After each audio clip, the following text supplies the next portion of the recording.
Welcome to the daily update, where I'll go over the action in the market for February 26th through March 1st, and then we'll see how things look for the week of March 4th through the 8th. We had a pretty solid up week again, not a real gangbuster week. Monday, Tuesday, and Wednesday were real yawners in the market. It was Thursday and Friday when we saw the strength coming into the market. We now have confirmation across the main indexes, the Dow, the NASDAQ 100, the S&P, and probably some others that I'm forgetting, that are now setting new all-time highs. We're not seeing it in the mid caps and we're not seeing it in the small caps, even though they did show some improvement this past week. We are looking a little overextended to the upside, but on the other hand, we've been able to close above some major long-term resistance. Now, the question is, can we stay above it? We crossed above that in Friday's session. We hit it a week ago on Friday and went back down. And right now, it looks like maybe gathered up a little bit of steam. And then in Friday's session, we were able to pull above that. Can we stay there? That's the thing. Of course, there's always some negative things that we want to keep an eye on. But for the most part, on all the different time frames, the market is looking positive, but a little too positive in some areas. Before I get started, please know that there's a PDF available in every video that I upload. It's in the description. Some folks find it helpful to download this. You can look at the charts, you can look at the notes that I use, typos and all, and some people find that very helpful.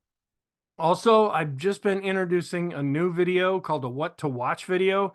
It looks like I'm going to be doing that after the deep dive video. So I'm kind of working into a routine now where this is what I'm picking out, what I'm really focused on for right now. And this will be updated on an as-needed basis. So far, I haven't seen a need to do it more than once a week, but if things really shift, I'll do another video. As long as they stay the same for the most part, then I'll just keep that video up there and then wait and then redo it a week later. The idea behind the deep dive video is to show you the charts that I really don't cover all that much. The idea behind the what to watch video is to show you the charts that I'm really looking at right now. Also, please know that on the YouTube community tab, I do update the pivot points. I update the daily pivot points and I update the intraday pivot points. And some of you might find those helpful. I do have a private Facebook group that you're welcome to join. Not an awful lot of participation there. I pretty much just post whenever I am uploading a new video. I will be posting a new poll this week. I'll be going over the results of the most recent poll here in a second. Also, I do keep a close tab on YouTube and Rumble comments. I don't know what happened. It looks like some people connected with Fiverr or something. They all went to this one webinar and they said, oh, do it this way. And they're plastering this stuff on Rumble. I'm not really seeing it on YouTube. And so I'm going through and I feel like I'm playing whack-a-mole. I just go through and I just delete this stuff. I tell people, if you want to contact me, I put my email address at the end of every video. And if you're telling me in this crap post that you put that my videos are so great, then you should be getting to the end of the video where you see the email address. Well, it's obvious people aren't watching it. If they're not going to give me any regard, I'm not going to regard them either. So I do want to keep it for legitimate comments. I don't get a lot of comments on my videos, and that's okay. I'm not a real opinionated type person when it comes to my evaluation of the market. I try to let the charts speak for themselves. But if you want to say something, either positive or negative, whether you agree or disagree, maybe you have a question, feel free to do that. Also, if you want to keep it more private, you can send me an email and I will respond to that. Also, I do post videos on Rumble. I kind of already said that already. A week or so ago, I was having some problems uploading to Rumble. Sometimes I have trouble uploading to YouTube.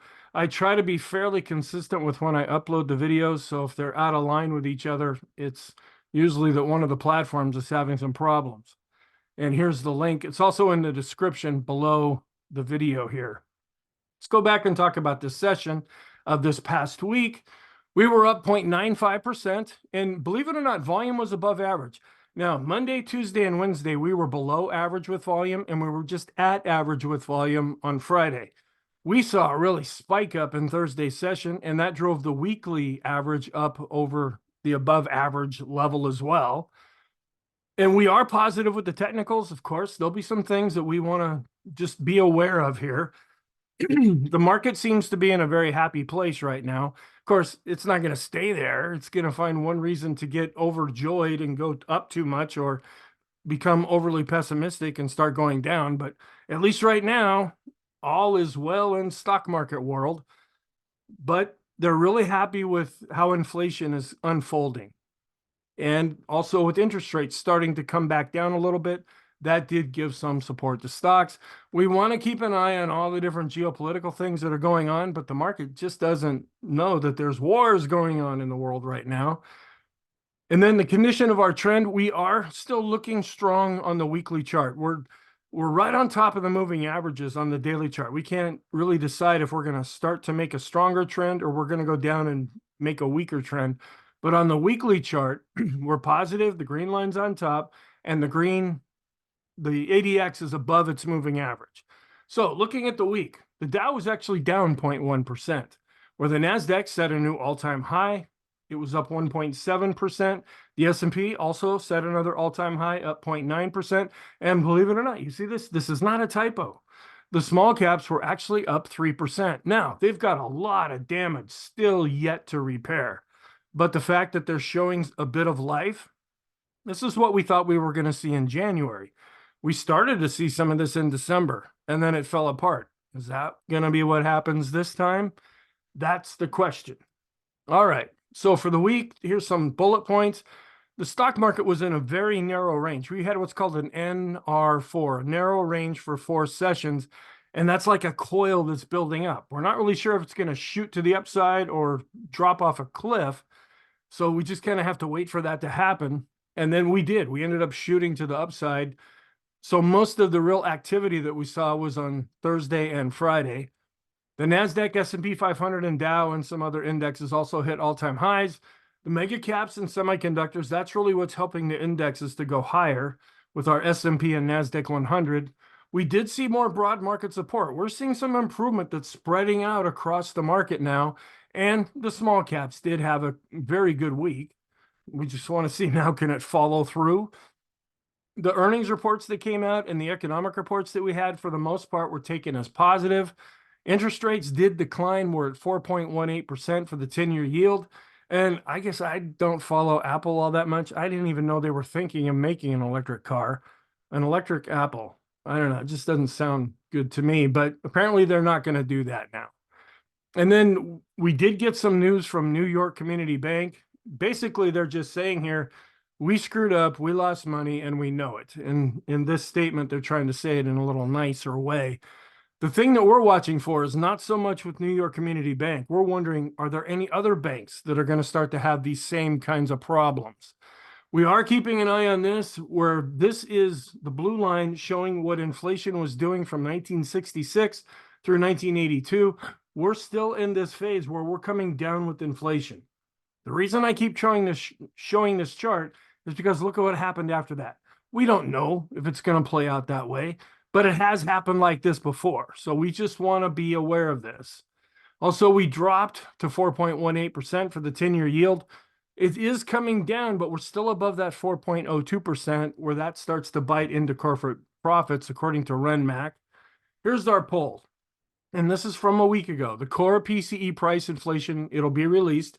And it's already been released now, but at the time I asked this question, it had not been released. Do you feel inflation will continue to decline or will start to go up? Not a real big difference. 43% thought it would decline. 57% thought it would go back up. We actually came in as expected. It's still going up, but not overly going up. And it was taken as a market-friendly number in Friday's session, and that really set the tone for things to go higher. Then the S&P is looking tired, and it's looking tired now. But it was looking tired a week ago, 2 weeks ago, 3 weeks ago, a month ago. But we're still setting new all-time highs. But we had been seeing a decrease in volume, and that's still kind of playing out to a degree. If you take Thursday's session off the table, we dropped off in Friday's session. We were average with volume, but we really dropped off from Thursday to Friday. Okay, when combined with historical seasonality, this can lead to a decline. Do you feel the S&P will decline or advance in the upcoming week? 75% of you thought we were going to go down. We went up. So the 25% that thought we were going up, you got it right. Growth to value ratios have been improving, but showed some weakness a week ago. They're actually back to looking better again. Do you feel this will continue to show weakness, or will growth go back to outperforming?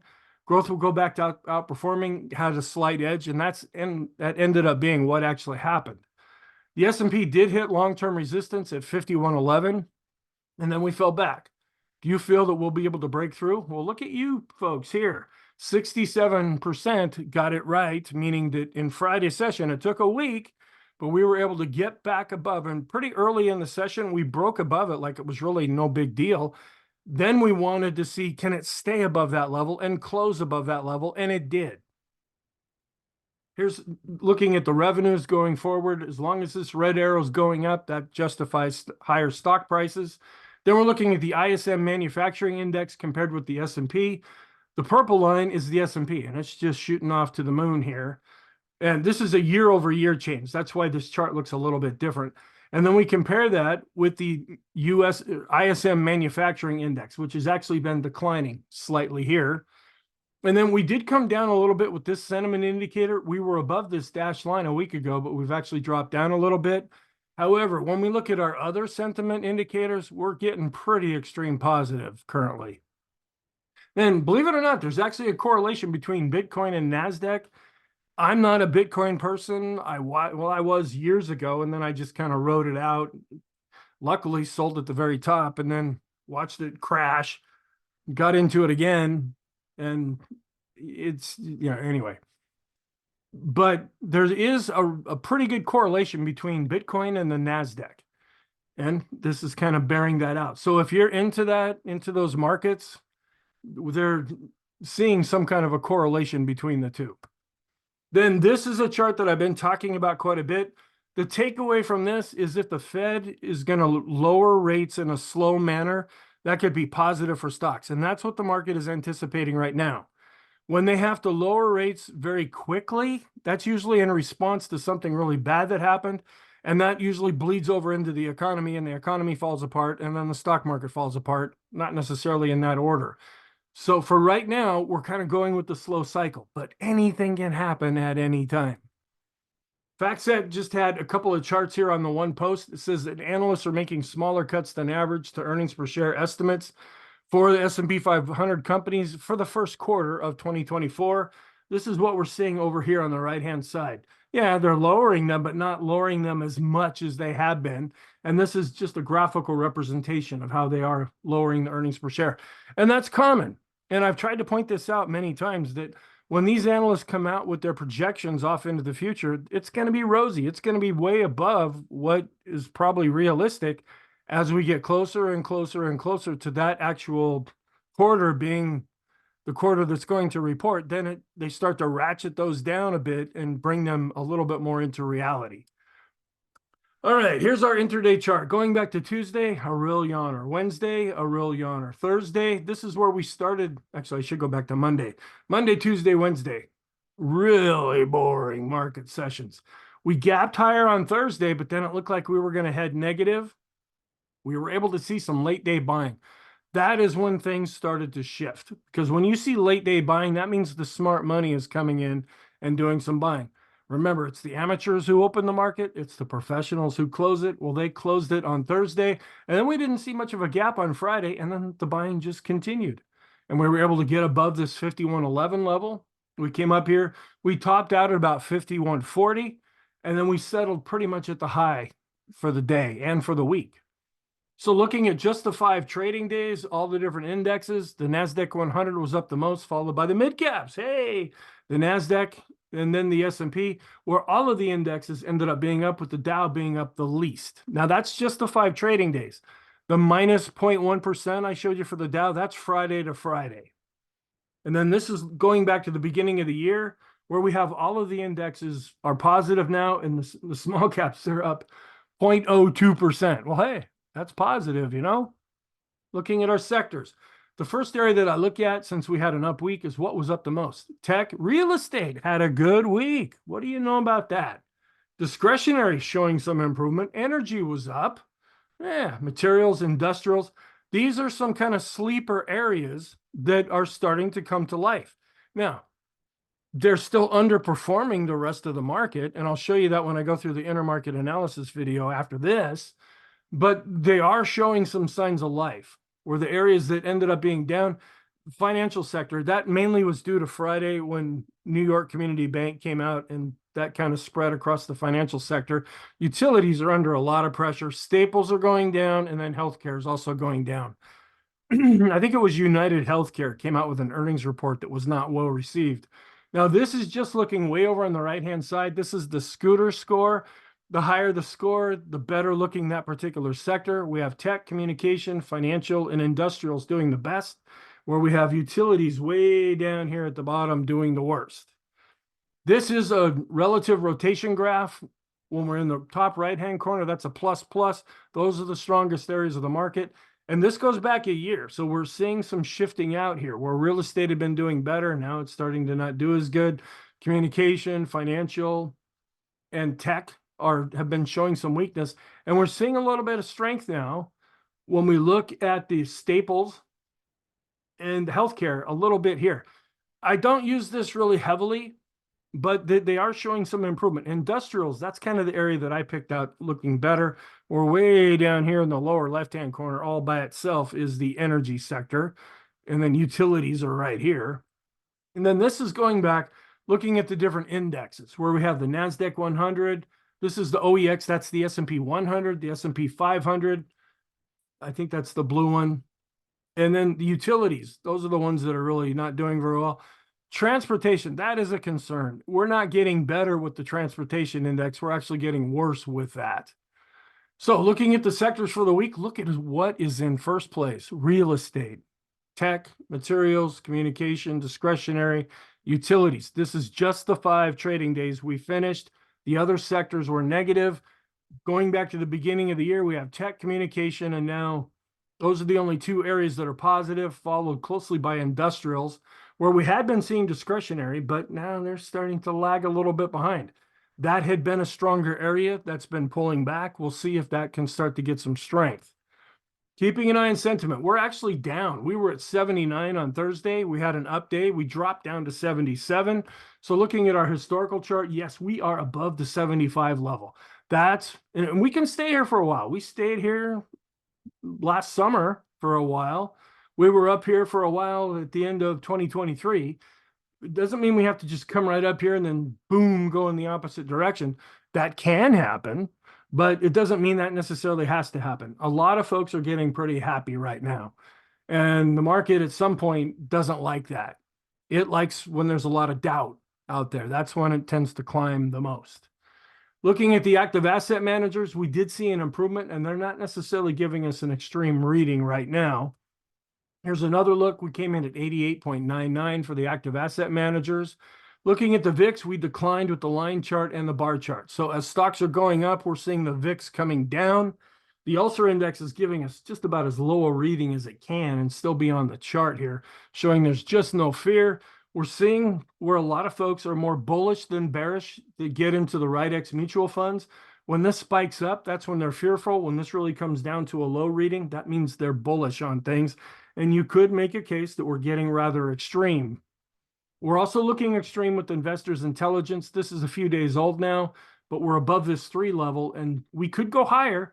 But typically when we get up into these areas, that's where we look at the sentiment being a little too positive. And my understanding is, if I remember back, this measures all the newsletter writers out there, whether they're bullish or bearish. And then we have the American Association of Individual Investors. They showed some improvement this past week, but they're not necessarily extreme positive.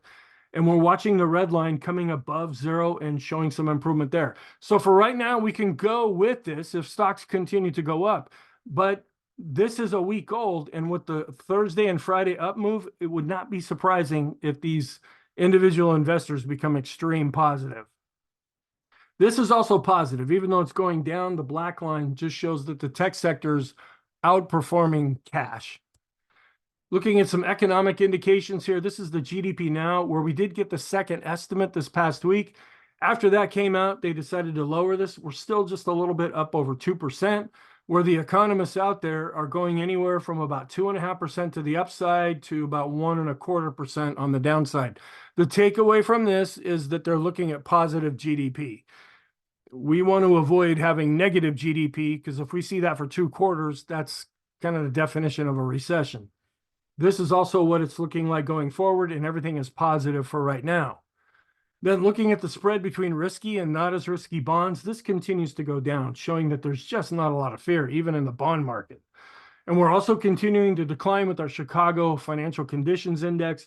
We get nervous if we go above the black line. We're also continuing to decline with the tightening standards that banks are putting on folks that want to get loans. But this is getting a little bit old now. We are still below this red line with the real-time SOM recession indicator. We get nervous if we go above the red line. And the smooth recession probabilities, we're just barely above the black line now. We get nervous if we get up to the red line. And we're coming down a little bit in the latest reading with the Brave Butters Kelly leading index. So these charts are suggesting for right now that we're doing okay with the economy.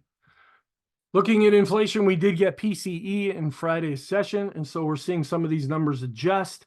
Now, next week will be a new chart because, at the end of the month will be a new chart because we'll be starting a new quarter. Sorry about that. Keeping an eye on what's the Fed going to do. They plan on meeting and making an announcement on March 20th. Right now, there's a 96% chance that they're going to leave rates unchanged. And it really hasn't changed over the last day, week, and even it's a little bit of a change from a month ago. So now we're looking out into May, where there's an 81.4% chance that they're going to keep rates the same. And this will change a lot. We can also see how this has changed over a period of time now. They were pretty much starting to bank in a cut here. Well, now it's starting to go back to maybe they're not going to raise rates or lower rates at the May meeting either, because that's kind of the talk we've been hearing coming out of the Fed. Yeah, we're probably going to cut rates, but not right now, which means March or May. So the Fed balance sheet is continuing to drop off, and it has been since June of 2022. And we're seeing the total assets coming off of the Fed balance sheet. Looking at breadth, we're looking pretty strong here based on price. We're breaking out above these previous levels. We haven't quite broken out above these previous levels when we look at volume. We're just starting to break out on a volume basis when we look at the daily chart. We are going up as new highs are really outnumbering any kind of new lows. So we're going up with our 4-week and our 10-week. This is looking pretty strong on the daily chart as well. And this is one of the internal measurements that we look at that has kind of consistently stayed looking good. We are above the zero line and advancing with the advanced decline ratio. Accumulation distribution, which is a smart money indicator, is above the moving average, seeing that same reading on the daily chart. Here's our trend. We're above the ADX, the ADX is above the moving average. We're above 20. That suggests we are in a trending environment. The green line is on top, so the trend is positive. Looking at the Arun, the green line's on top. That means buyers are in control. We're seeing a decrease in sellers. That's the red line. The difference between the two is the oscillator down below. We're above zero and advancing and not necessarily extreme. The mass index is not generating a signal. Here's our daily chart, and I scrunched it back down into 1 year so that we could kind of see where we're at with this upward sloping trend line. We're above it, and this has been pretty good support as we've been going higher since last October. If we start to come down, this will be an area that we're really going to start to watch. The 20-period moving average, which I don't have on this chart, is not too far below this trend line. That's another area we will watch if we start to pull back. We're still looking positive with all the decision point trend models. We're still down in the short term, up in the intermediate term, and down in the long term with the PMO signals that they generate. This is put out by David Keller at stockcharts.com, where we're positive across all time frames when we look at the S&P mid caps, small caps, and NASDAQ 100.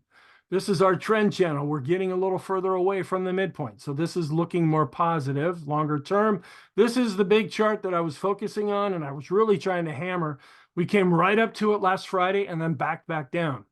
Then in Friday's session this week, we were able to close up above that. We're not very far above it, But the fact that we're above it is pretty big because we came right up to that level in 2021. We came right up to that level in 2023. Now, this doesn't mean that this is just going to automatically make things go higher.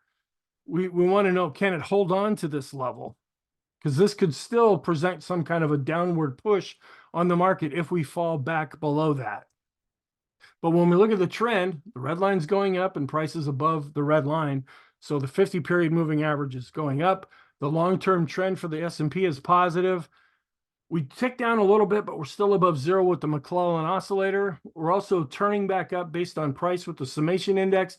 We're above zero and starting to advance based on volume. So this is positive.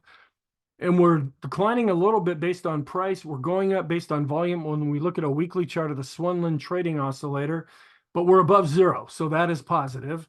And we're coming right back up to 70 now with the bullish percent index. We're seeing the same thing on the daily chart. The reason I like this indicator so much is it's not moving average based. This measures the point and figure buy or sell signals. There's no 20 period this or 26-day that, 12-day this. We don't do it. This is just a raw score that we get every day. And so when this is going up, that means there's more buy signals that are being generated. Now, when we do go above 70, that's when we start to look extreme positive. Where we're looking more negative because we had been falling and we came down below 70, that's technically a sell signal.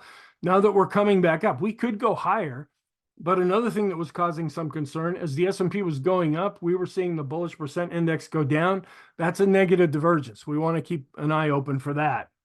Then looking at the PMO on a momentum basis, we're looking really positive here. We're positive based on price and volume. We actually ticked down a little bit with the PMOs that are rising on the weekly charts. The buy signals are going up, and we're going back up with the PMOs that are above zero.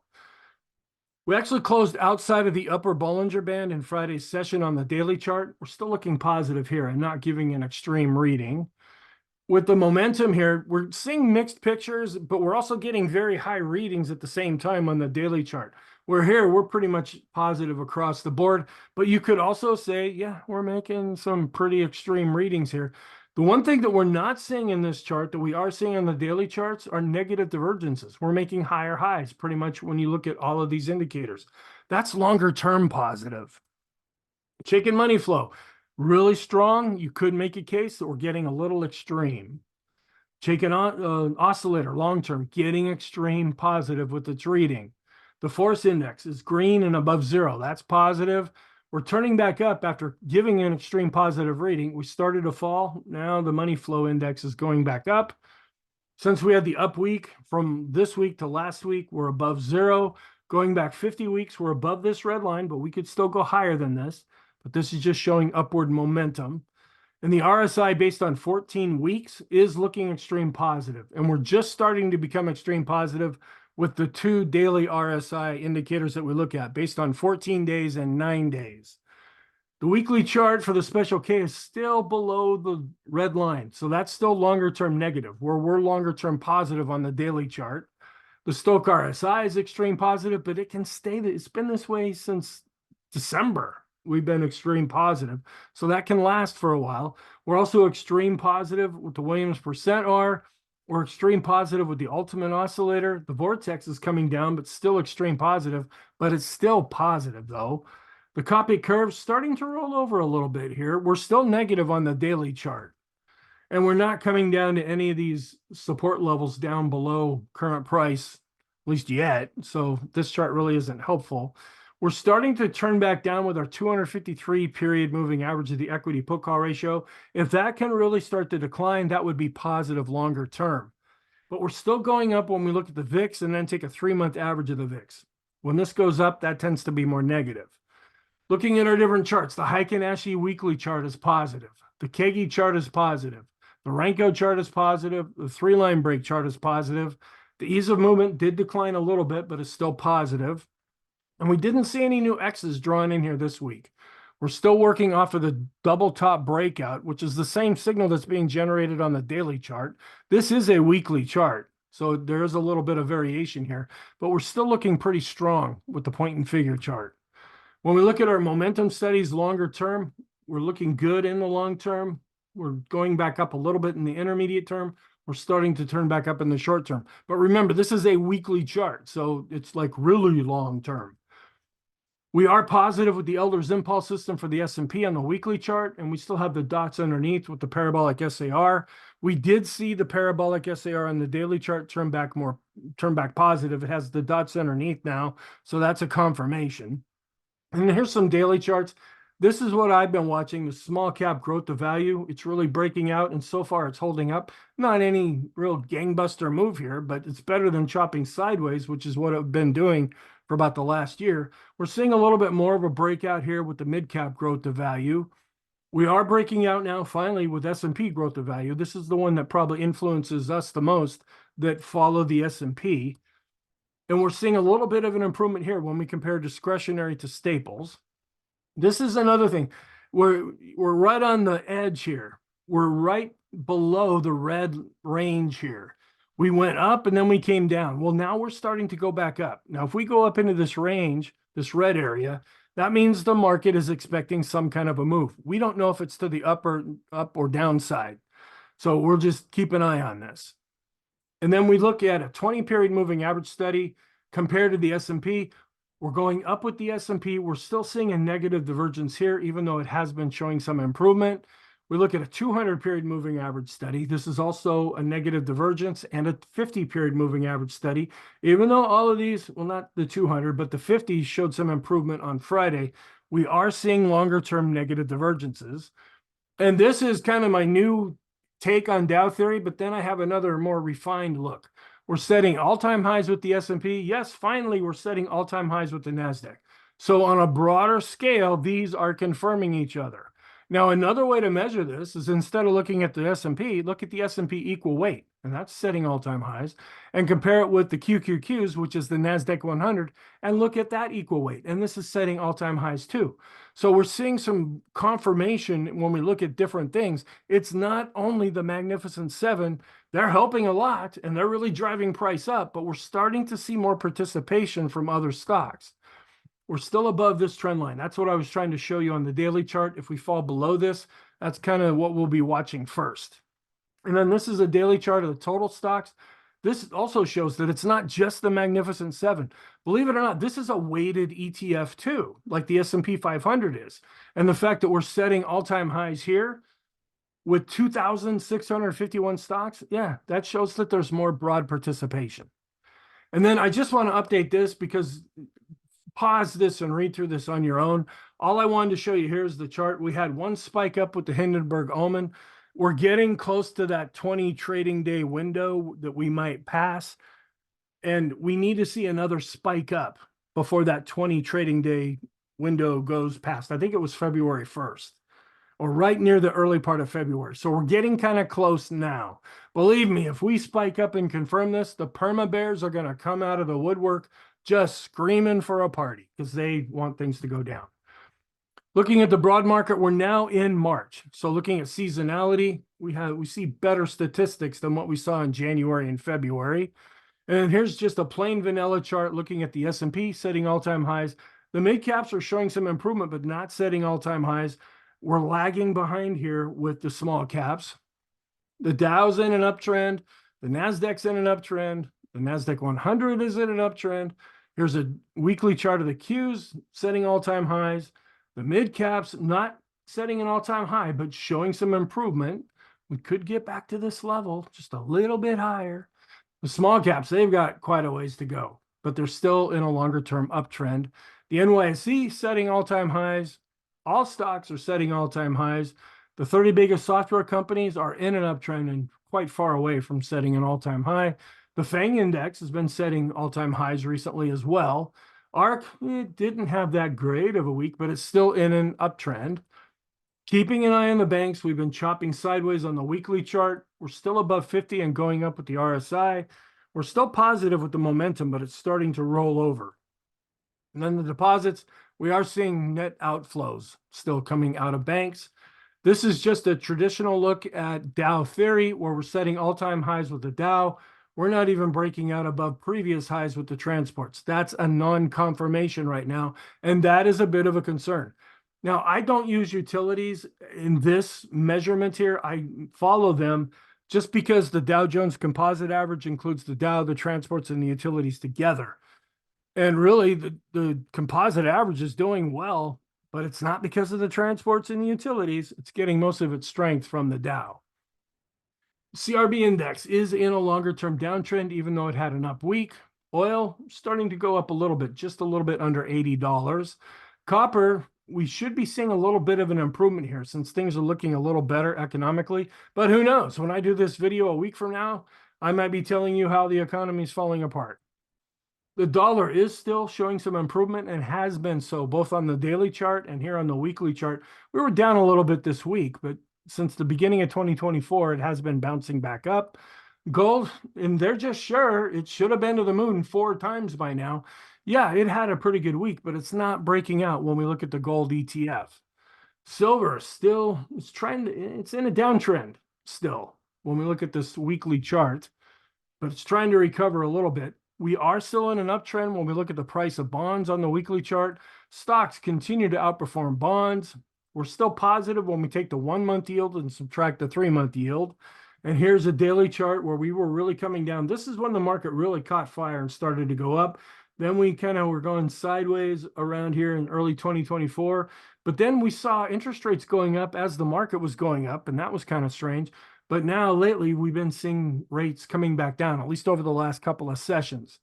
This is a weekly chart where we have the US and UK having the highest rates, followed by German rates and Japanese rates.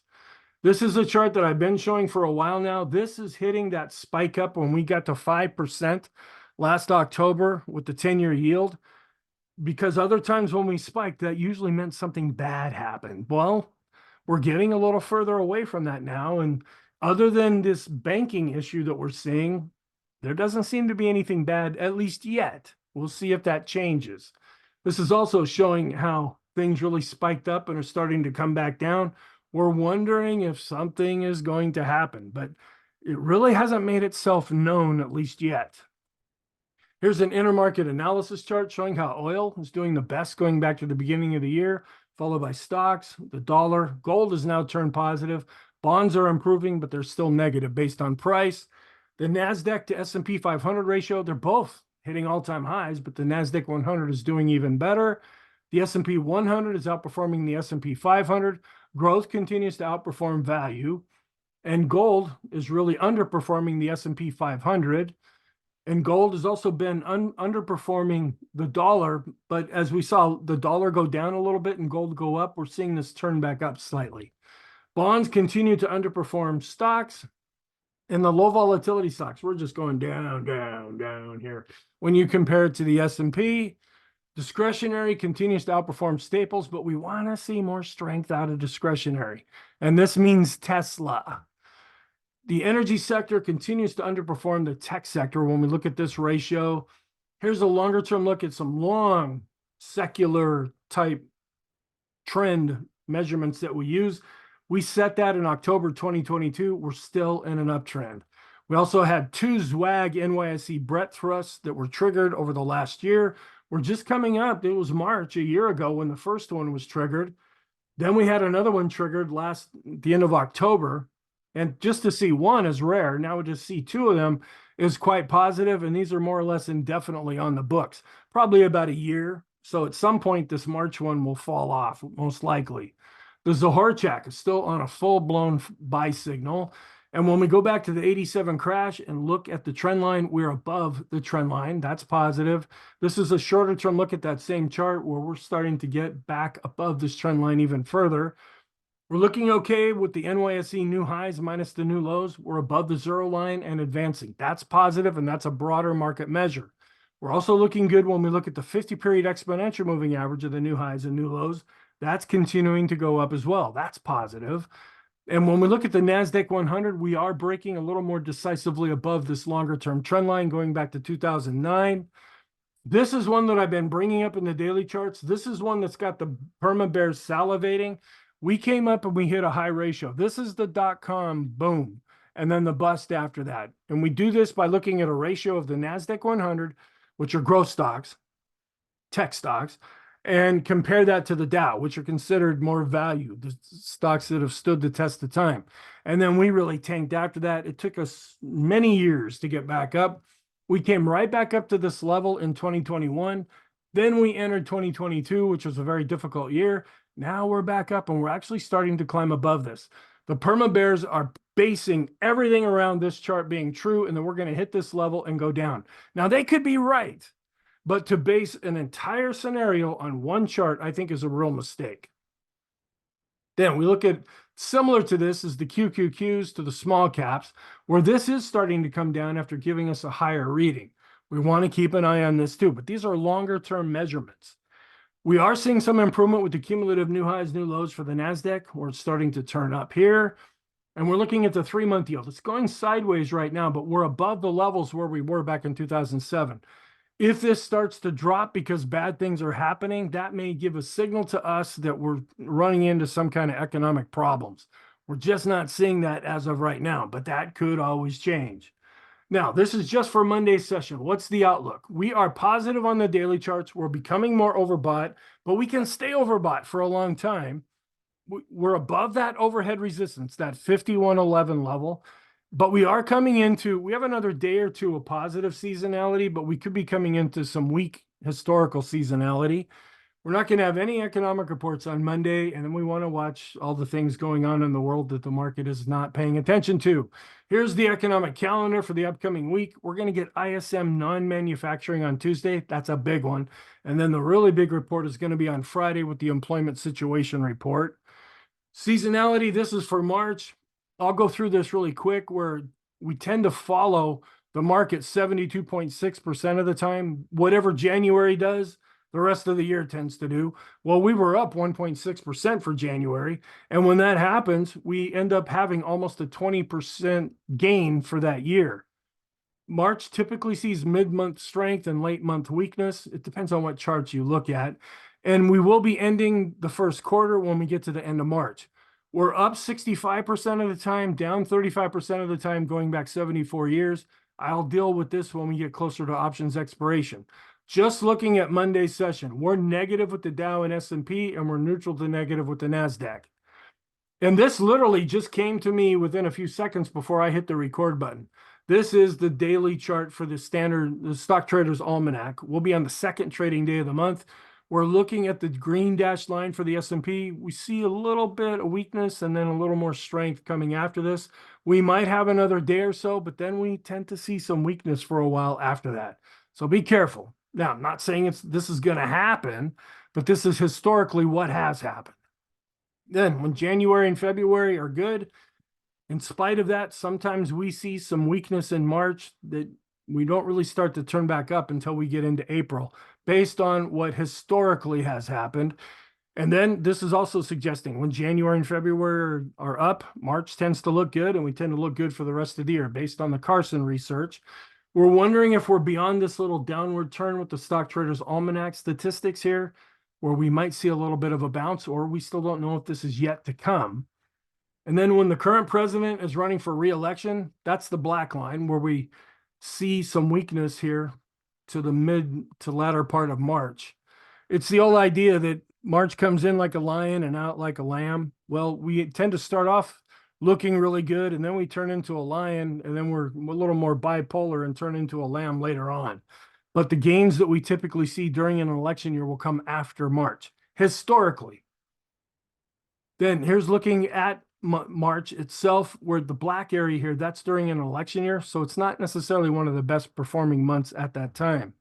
Monday is the most positive day of the week based on what happened in 2023. And then this is the Dan Bird chart. This is looking at March, where we might see some weakness into about the middle or so of March, and then bouncing back up based on what he found. We're still kind of mirroring this pretty close. 1982, we were going down, then we started to go up. We saw a lot of strength after that. 2023, we were going down. This was the low we hit, and then we're starting to go back up. Are we going to continue to follow that same basic pattern? When we look at 1950 to 2023, the S&P is up 54.8% of the time, and this is supposed to be March. Okay, sorry. I wonder if I have this later. Here's a chart for March. What do you know about that? During an election year, we're up 11 out of 18 times. We're down 7 out of 18 times. And then I just got this right before I hit the record button. This is Tom Bowley's research, Where utilities tend to be hot and the financials are not, well, we're just seeing the opposite of that right now. Where according to what he has found, the first part of March we're strong, then we hit a weak time, then in the middle part we see strength, then we hit another weak time, then we see strength going into the end of the month. How's that for crazy? All right, the warning signs. We have been seeing volume typically going down on up days. When you're setting all-time highs, you don't want volume to decrease. You want it to be increasing, showing that there's a real conviction. We are seeing a lot of negative divergences. We're seeing the S&P 500 oscillators on the daily charts. Longer term, the McClellan oscillators and the summation indexes, the small and mid caps, they're still not setting all-time highs compared to the S&P. And the discretionary sector is also underperforming the S&P. The transports are just not doing well right now. They're really negatively diverging from both the Dow and the S&P. The cockpit curve is still negative, another up day or two, and that could actually switch over positive. And we're entering this kind of weird time of weak seasonality. Long-term signs. The 1 to 3 month short-term bond yield, it's still positive. And I can't really figure out why. Is it this banking thing that's going on? It should be negative.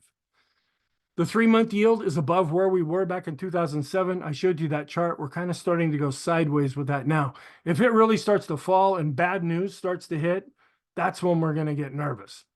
And then earnings season can be positive or negative. When we look at growth, it's still holding up, and it really showed some improvement in Thursday and Friday sessions.